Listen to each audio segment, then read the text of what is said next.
Pacific Southwest Airlines Flight 182 is on an early morning run down the coast of California, from Sacramento to San Diego. First Officer Bob Fox is at the controls of the Boeing 727. There are 128 passengers on board, including 30 Pacific Southwest employees. An approach controller at a facility north of the airport monitors Flight 182's approach. When the controller spots a Cessna flying ahead of the 727, he makes sure they can see it. With the plane now less than 5 miles from the runway, a controller in the airport's tower takes over to guide the flight in for landing. Suddenly, First Officer Bob Fox spots a distant plane.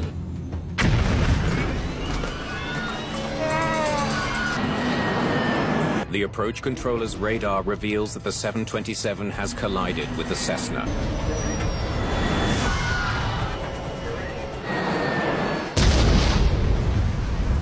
144 people are dead, including 7 on the ground. 22 homes are destroyed. It's the biggest airline disaster in American history to date. 2 hours after the crash, NTSB investigator Wally Funk arrives from Los Angeles. Funk needs to confirm that the wreckage of a small plane found 6 blocks away is in fact what collided with the 727. But how did these 2 planes end up on a fatal collision course? Fortunately, the 727's black boxes are recovered from the crash site and rushed back to Washington, D.C. for analysis. Meanwhile, senior NTSB investigator Philip Hogue joins the team. He's eager to speak with the approach controller. Can you show us the 2 flight paths? So the 727 was flying east to do a turnaround and land on runway 27, and the Cessna was flying northeast, but it was miles ahead of the 727. They should have missed each other by over a mile. To verify the approach controller's account, investigators review a transcript of his conversation that day. It confirms that both pilots knew each other's positions. But if both planes knew of each other, why did their aircraft collide? Investigators question why the approach controller didn't warn the pilots when they were dangerously close, especially since his radar would have sounded a proximity alarm. Didn't you get any warning? We did. It's alarm again.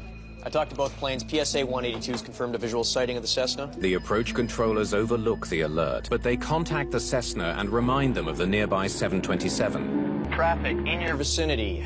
PSA jet has you in sight. He's descending for Lindbergh. But at that exact moment, the planes collide. Investigators now interview the tower controller to better understand why he also failed to warn both pilots. They discover he relied on an even less sophisticated radar. When the controller saw the planes within a mile of each other, he made contact, warning the 727. PSA 182. Traffic, 12 o'clock, 1 mile. Cessna. I think he's passing. Heading off to our right. Yeah. After talking to both controllers, investigators still have no answer to the key question in the mid-air collision: who crashed into who? But when they calculate the 2 planes' actual radar tracks, the answer becomes clear. The 91-ton aircraft, flying at 160 knots, slammed into the much slower and lighter Cessna. In Washington, NTSB investigators review the recovered cockpit voice recording of PSA Flight 182.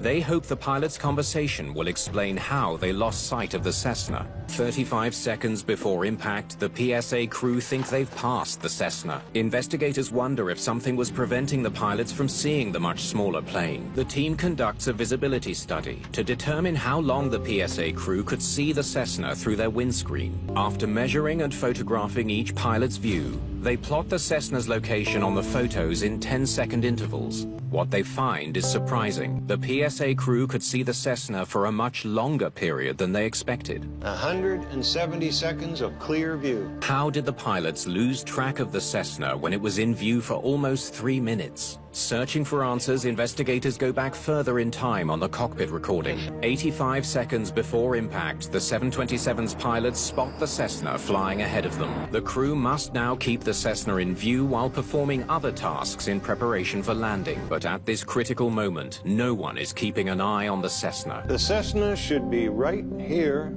in front of them. To better understand how the PSA crew lost sight of the Cessna, investigators take another look at the cockpit visibility. When they recalculate the Cessna's location on the windshield based on the crew's seat positions, they make a shocking discovery. Instead of 3 minutes, the crew would only have seen the Cessna for 5 to 10 seconds. Even if the crew had leaned forward to check for the plane, investigators believe the smaller plane may have been camouflaged by the background. The fate of Flight 182 now depends on the captain clearly communicating this to the tower. I think he's passed off to our right.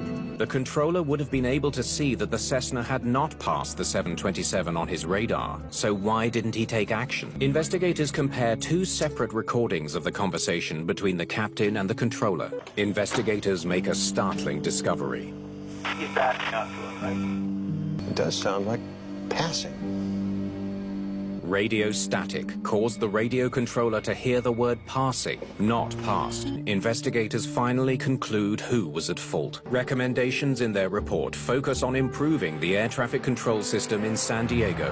PSA 182 also helped fuel the search for new technology. 3 years after the accident, a safety device called TCAS, or Traffic Collision Avoidance System, is developed and later installed in all passenger aircraft.